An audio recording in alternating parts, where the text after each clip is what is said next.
Hi hello friends, welcome to FRSS family. ఈరోజైతే మా పిల్లల స్కూల్లో అకాడమిక్ ఫెయిర్ అయితే జరిగింది. చూడండి, పిల్లలందరూ వాళ్ళకి సబ్జెక్టు సంబంధించిన ప్రతి ఒక్కటి ఎలా చేసుకొచ్చారో చాలా బాగుంది కదా. ఇది చూడండి, ఆ బోర్డు రాగానే గేట్ అయితే ఓపెన్ అవుతుంది అనమాట. చాలా బాగుంది కదా. సెన్సార్స్ అనేవి బాగా యూజ్ చేశారు. ఇంకా చిన్న చిన్న పిల్లలు కూడా ఎంత క్యూట్గా చేసుకొచ్చారు. నేను కూడా చేశానండి మా పిల్లలకి. నాకు చేసి పడుకునే వరకు నైట్ 1 అయింది.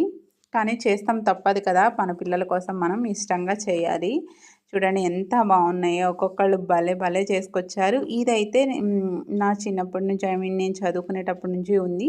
అది మనం రింగ్లోంచి తీసుకొస్తున్నప్పుడు బజర్ అనేది మోగితే మనం ఫెయిల్ అయినట్లు అనమాట. పిల్లలు చాలా స్టాల్స్ కూడా పెట్టారు, గేమ్స్ స్టాల్ కూడా పెట్టారు. చాలా ఇంట్రెస్టింగ్ అనిపించింది. ఇలాంటివి చూస్తే మన డేస్లో ఉన్న లైఫ్ అనేది గుర్తొస్తుంది కదా. నా వీడియో నచ్చితే లైక్, షేర్, సబ్స్క్రైబ్ చేసుకోండి.